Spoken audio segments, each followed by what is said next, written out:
प्रिय छात्रों, आज हम पढ़ने जा रहे हैं क्लास 10th एनसीईआरटी मैथ द्विघात समीकरण प्रश्नावली 4.1 का दूसरा प्रश्न में 4 भाग है, अर्थात 4 प्रश्न दिया हुआ है। हम एक एक प्रश्न को सॉल्व करेंगे। प्रत्येक प्रश्न को द्विघात समीकरण के रूप में निरूपित करना है। इस तरह के प्रश्न को सॉल्व करने के लिए हमें कुछ वर्किंग रूल का पालन करना होगा, जिसकी सहायता से हम इसे आसानी से सॉल्व कर लेंगे। हमारा वर्किंग रूल है, सबसे पहले अज्ञात राशि को x मान लें, मतलब आपसे जो पूछा जाए उसे आप x मान लें।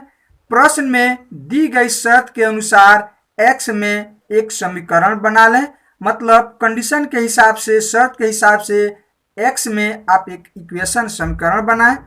दत्त समीकरण को मानक रूप ax² + bx + c = 0 के रूप में लिखें। यही समीकरण दी गई स्थिति का गणितीय निरूपण होगा। अब हम प्रश्न पढ़ते हैं। पहला प्रश्न हमारा, एक आयताकार भूखंड का क्षेत्रफल 528 मीटर स्क्वायर है। क्षेत्र की लंबाई चौड़ाई के द्विगुने से 1 अधिक है। हमें भूखंड की लंबाई और चौड़ाई ज्ञात करना है। एक आयताकार भूखंड है। आयताकार भूखंड का मतलब हो गया कि भूमि का कोई एक टुकड़ा जो आयत के रूप का है। आयत के रूप का मतलब इस तरह के आकृति जो आप देख रहे हैं, इस तरह के आकृति को हम लोग आयताकार आकृति कहते हैं। आयत में आमने सामने की किनारा बराबर होता है। आमने सामने का किनारा बराबर होता है। यदि इस किनारे की लंबाई 5 सेंटीमीटर हो तो ये नीचे वाले किनारे की लंबाई भी 5 ही होगा।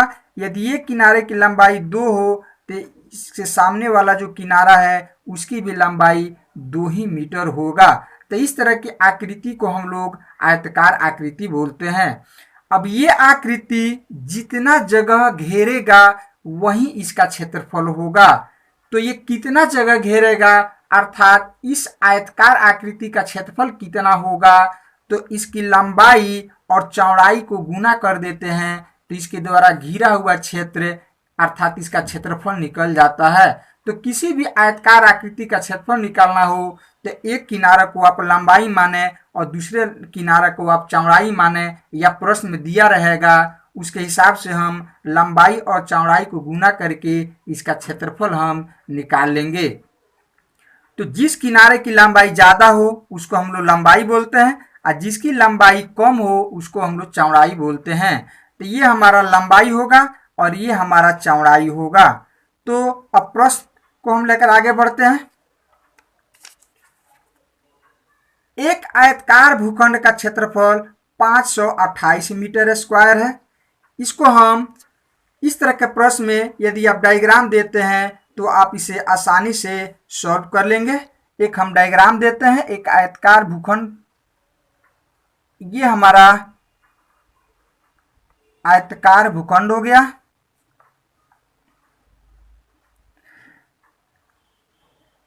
इसका क्षेत्रफल 528 मीटर स्क्वायर दिया हुआ है। एरिया 528 मीटर स्क्वायर दिया हुआ है। कह रहा है क्षेत्र की लंबाई, मतलब इस आयत की लंबाई चौड़ाई के दुगुने से 1 अधिक है। मतलब ये लंबाई, इसको हम लंबाई मानेंगे, ये हमारा हो जाएगा चौड़ाई।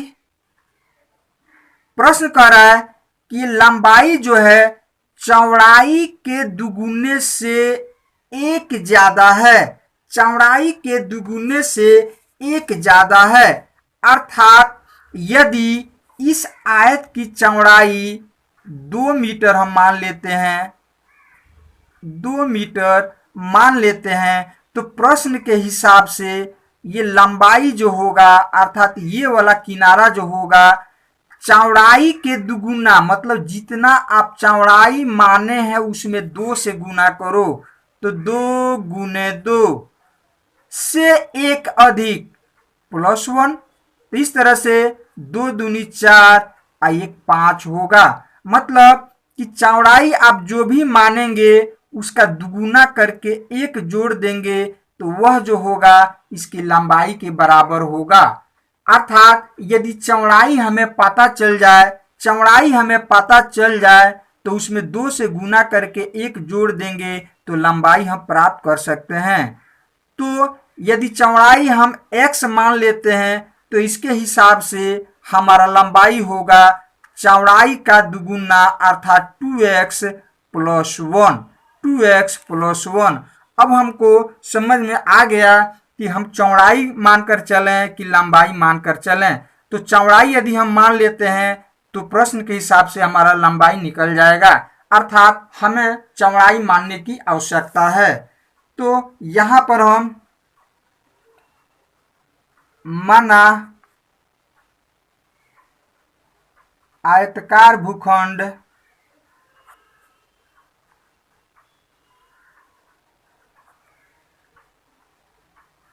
की चौड़ाई बराबर x मीटर। ये अज्ञात है और चूंकि इसको मीटर में हमको मानना है इसलिए हमने x मीटर मान लिया। अब प्रश्न के हिसाब से तो लिखते हैं प्रश्न अनुसार या प्रश्नानुसार लंबाई बराबर, लंबाई कितनी है तो चौड़ाई का दुगुना अर्थात 2 गुना चौड़ाई से एक ज्यादा प्लस 1। चौड़ाई का दुगुना से एक ज्यादा तो प्लस 1। आपको हमने बहुत बार बताया है कि ऐसा प्रश्न में दिया रहे कि x का दुगुना तो इसको हम लिखते हैं x गुना 2। इसी तरह से x से 4 अधिक इसको हम लोग बीजगणितीय रूप में x प्लस 4 लिखते हैं। तो इसके हिसाब से हमारा लंबाई जो होगा चौड़ाई का दुगुना मतलब 2 गुने चौड़ाई से एक ज्यादा प्लस 1 होगा। अब हम मान बैठाते हैं 2 चौड़ाई x है तो 2x प्लस 1। इस तरह से हमारा लंबाई बराबर हो गया 2x प्लस 1 मीटर। अब इस आयत की चौड़ाई यदि हम x मान लें तो प्रश्न के हिसाब से इसकी लंबाई जो होगा वो 2x प्लस 1 मीटर होगा जब इसको हम x मानेंगे। तो अब ये लंबाई और चौड़ाई को गुना कर दें तो इसके क्षेत्रफल के बराबर हो जाएगा जो प्रश्न में 528 मीटर स्क्वायर दिया हुआ है। तो यहां पर हम लिखते हैं चूंकि आयताकार भूखंड का क्षेत्रफल बराबर 528 मीटर स्क्वायर, ये प्रश्न में दिया है। इसका मतलब ये हो गया कि आयत के सूत्र का मान इतना हो गया। तो आयत का सूत्र होता है क्षेत्रफल का लंबाई गुना चौड़ाई बराबर 528 मीटर स्क्वायर हो गया। अब हम लंबाई का मान यहाँ पर बैठाते हैं तो लंबाई हमारा है 2x प्लस 1 इंटू चौड़ाई हमने x माना है बराबर 528 मीटर स्क्वायर। अब हम ब्रैकेट हटाते हैं तो x से बारी बारी से दोनों में गुना करेंगे। x से 2x में गुना करोगे 2x स्क्वायर प्लस x1 में गुना करोगे x बराबर 528 प्लस 528 को आप इस साइड लाओ 2x square plus x minus 528 इधर बच गया 0। अब इसे आप देख रहे हैं कि यह जो है ax square plus bx plus c के रूप का है।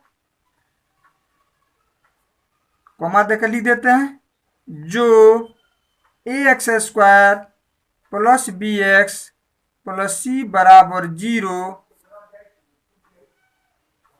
के रूप का है। और जब ये इस रूप का है तब हम कह सकते हैं कि यह दी गई स्थिति का द्विघातीय समीकरण रूप है। इसलिए यही दी गई स्थिति का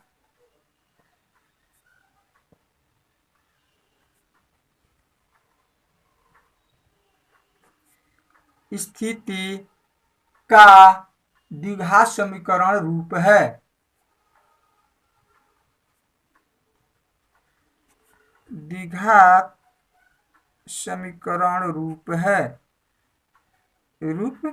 है। प्रश्न 2,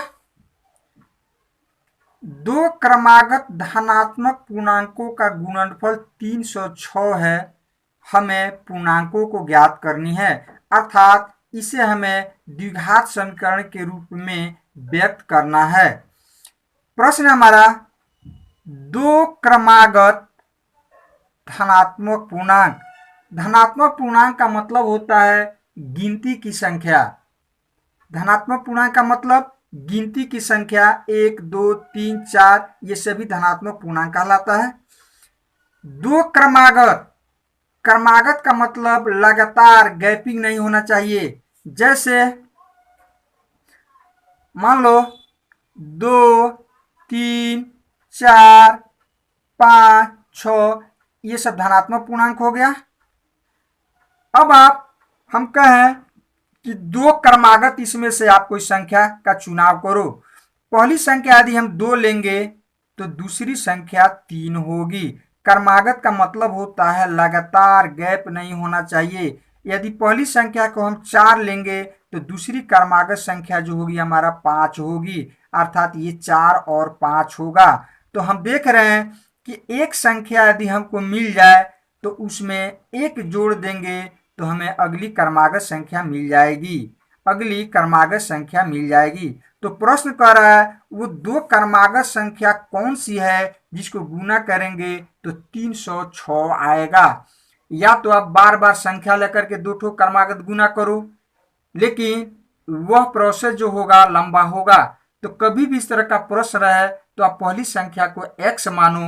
और चूंकि बात क्रमागत की हो रही है तो हम जानते हैं कि अगली संख्या प्राप्त करने के लिए 1 जोड़ देंगे तो अगली क्रमागत संख्या प्राप्त हो जाएगी। तो हम पहली धनात्मक पूर्णांक x मान लेते हैं। माना पहली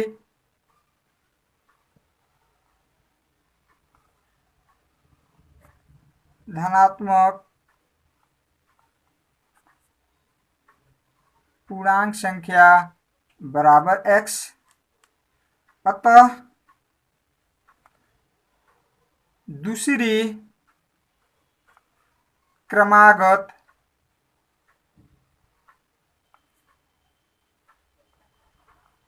धनात्मक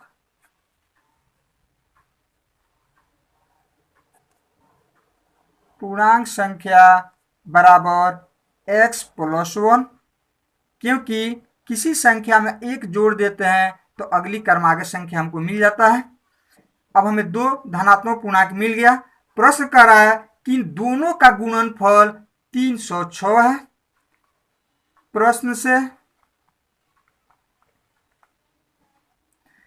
x गुना x प्लस 1 बराबर 306। अब आप ब्रैकेट हटाओ, x से आप दोनों में गुना करोगे, x में x गुना करोगे तो x स्क्वायर होगा, x 1 में गुना करोगे x होगा। अब प्लस 306 को इधर ला देते हैं, इधर बचेगा 0। ये भी हमारा a x square plus b x plus c के रूप का है, अर्थात यह द्विघात समीकरण है जो a x square plus b x plus c बराबर 0 के रूप का है, इसलिए यही जो भी हमने ज्ञात किया है यही दी गई स्थिति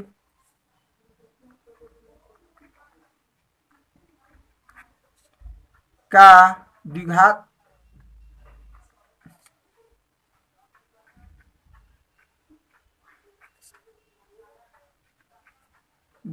समीकरण रूप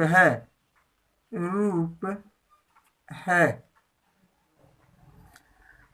तीसरा प्रश्न, रोहन की माँ उससे 26 वर्ष बड़ी है, उनकी आयु का गुणनफल अब से 3 वर्ष पश्चात 360 हो जाएगी। हमें रोहन की वर्तमान आयु ज्ञात करनी है।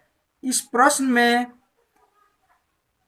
माँ है और बेटा है, दोनों की उम्र की तुलना की गई है और कुछ कंडीशन दिया हुआ है, उसके हिसाब से हमें इसे एक समीकरण बनाना है जो द्विघात समीकरण होगा।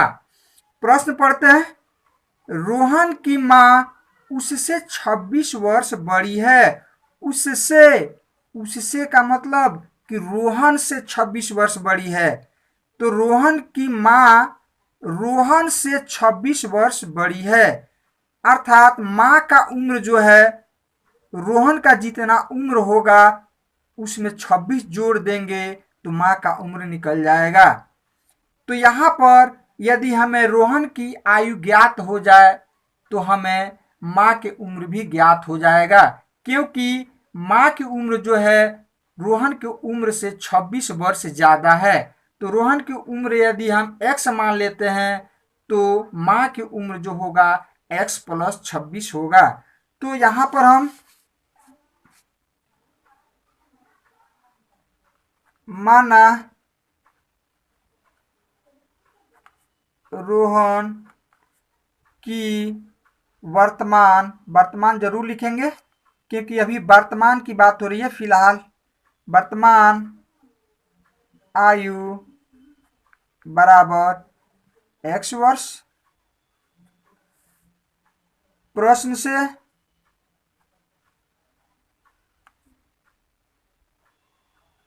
रोहन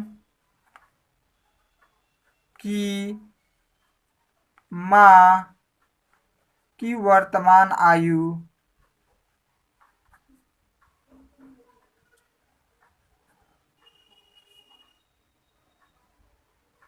रोहन के आयु से 26 वर्ष ज्यादा है, तो रोहन का आयु जब हमने x मान लिया तो माँ का आयु जो होगा उम्र जो होगा वो x + 26 होगा, x + 26 वर्ष इतना होगा। अब दूसरा कंडीशन,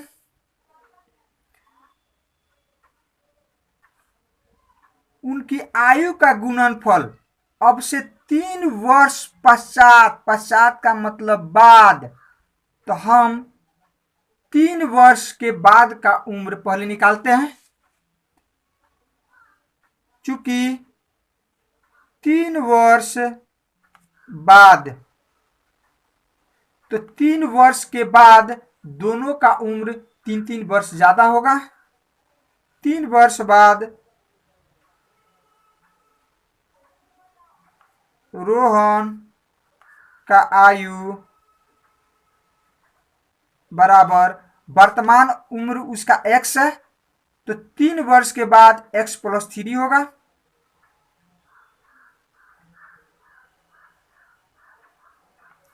तथा यहां पर हम माँ लिख देते हैं।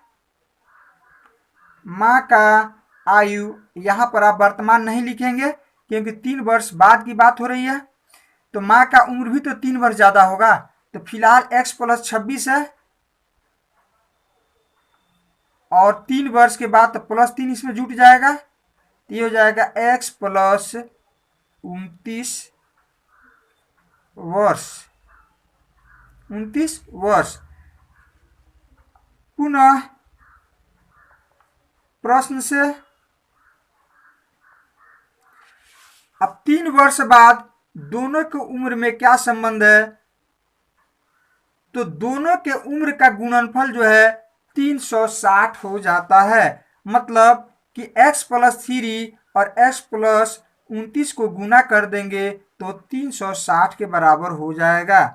प्रश्न से x plus 3 into x plus 29 बराबर 360। अब हम ब्रैकेट हटाते हैं तो x से ये दोनों में गुना करो पहले, तो x से x में गुना करोगे एक्स स्क्वायर प्लस x से 29 में गुना करोगे 29x प्लस 3 सब दोनों में गुना करना है, तो x में गुना करोगे तो plus 3x plus plus plus 3 से 29 में गुना करोगे 9 तिया 27, 3 दूनी 6, 2 8।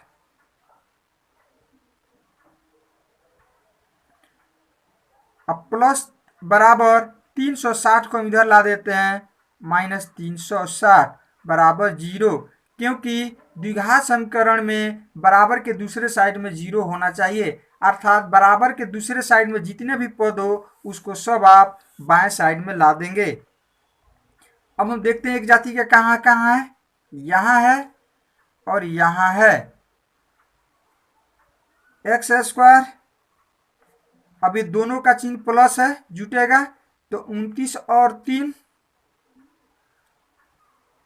32x और प्लस माइनस माइनस घटेगा तो 360 में से आप 87 घटा दो, रफ और अलग करेंगे आप 3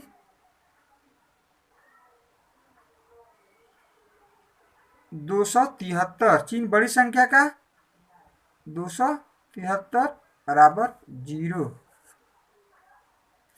तो ये हो गया हमारा जो द्विघात समीकरण, अर्थात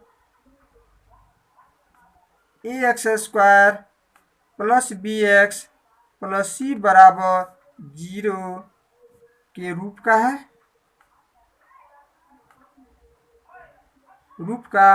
है। अतः इसलिए यह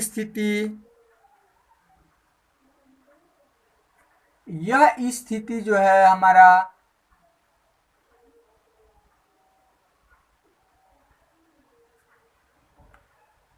इस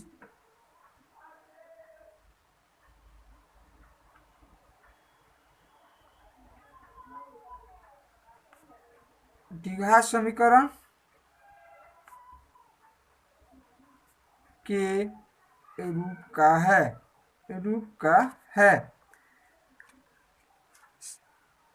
इस तरह से 2 का 3 प्रश्न हमने सॉल्व किया। एक प्रश्न हम लास्ट जो है 4 नंबर वो नेक्स्ट वीडियो में सॉल्व करेंगे। आशा है कि आपको ये प्रश्न जरूर समझ में आएगा। यदि किसी प्रकार का प्रॉब्लम हो तो आप कमेंट जरूर करें, लाइक भी करें, सब्सक्राइब करें, ताकि हमारा नेक्स्ट वीडियो का सूचना आपको मिलता रहे। धन्यवाद।